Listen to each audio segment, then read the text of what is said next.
Hello people, Carlito here once again, this time with a couple of farming videos. So I'll be bringing you two attacks which I think might be interesting, so we'll see how they go, and hopefully you guys enjoy them. Looking at my Archer Queen, I did manage to get the Dark Elixir that I said I was hoping to get in time for the Archer Tower upgrade.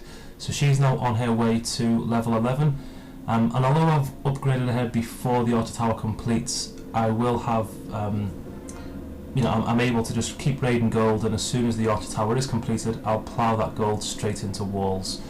So don't worry, I'm still on the grind for level 9 walls, which are well ahead of schedule. These defences as well look quite interesting, and I've not watched either of them, so I'll take a look at those, and if they are interesting, I'll film them as well. So here are the attacks. There was two this morning that I think might be interesting. The first one was a P.E.K.K.A. attack.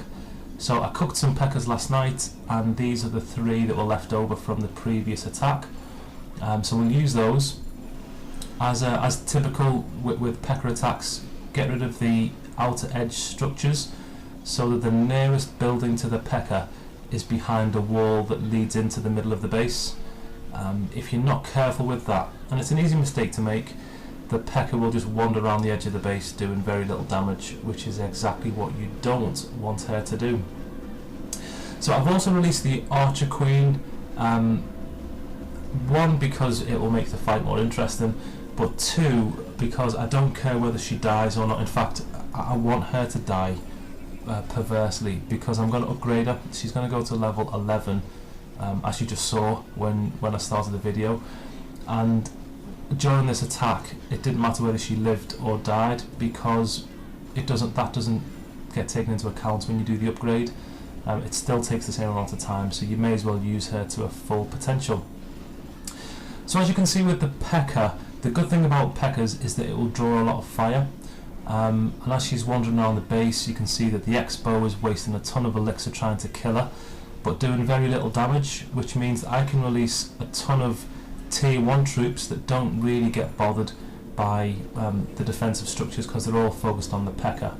And what that means is that, as you can see now, a lot of the defensive structures in that area have gone, and I can happily take out the resources, which is what I'm there for. In a normal fight, I would have closed the fight then to protect the Queen, because I don't need anything else. I don't need to get stars, I don't need to get the elixir. But as I said, because it doesn't matter to me whether she survives this fight or not, I may as well have just let her do what she was doing for as long as she can, because she likes to mess things up and destroy stuff. So there we go, that was the first fight, and there was a few more seconds left, but that's just the archers were just wandering on the edge of the base, destroying bits and bobs, nothing that interesting.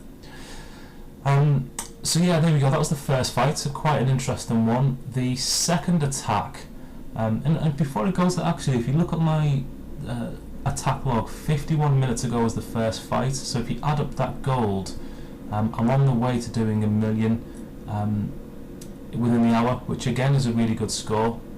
And I actually find that if you attack during the mornings in the UK, it might be the same in the US as well, I'm not sure, and other parts of the world, you actually get a lot more loot than you do towards the end of the day when more people in your region are online. So that could be a tip for those early birds who fancy maximising the amount of resources they get in the day. So basically I make more in the mornings than I do in the afternoons, so the earlier I wake up and clash, the more gold I'll get throughout the day. Makes sense. So with this attack, we've got again a segmented base, quite easy to crack for someone who knows what they're doing. I'm not trying to blow my own trumpet, but I crack these bases, loads of these bases every single day.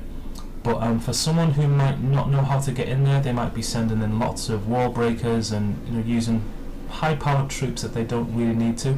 All you need is a tier 1 army, and you can get all of the gold. And here's how. What you've got at the top, if you look towards the left hand side, there's my archers who were taking out the mortar, and I sent in just enough to get rid of the mortar, because now that's gone, I've got really easy access to the gold when I'm ready. I'm now trying to distract the dragon, and dragons are a pain in the backside when it comes to clan castles. They're quite powerful. and they just take a lot of time, because unlike most of the troops where you can just drop a lot of troops and wait for them to kill whatever it is in the clan castle, dragons have got splash damage. So if you drop a ton of troops and they bunch up, the dragon will kill them all, so you've got to pay a lot of attention to spreading things out, which is what you saw me doing there, and it wastes a bit of time. But it doesn't actually kill that many troops, probably about the same as 25 archers would. So for me it's 6 of one, half a dozen of the other in terms of which is best, a dragon or archers. It's obviously easier to get dragons, so it's easier to get archers in your clan castle than it is to get level 3 dragons. I've released the king, and that's because I had the king there to use, and I was going to be busy for the next hour afterwards, so it didn't matter if he took an awful lot of damage. But you could have easily just substituted him for barbarians, not a problem. Now if you look at the archers taking out the gold, you'll see the benefit of level 6 archers.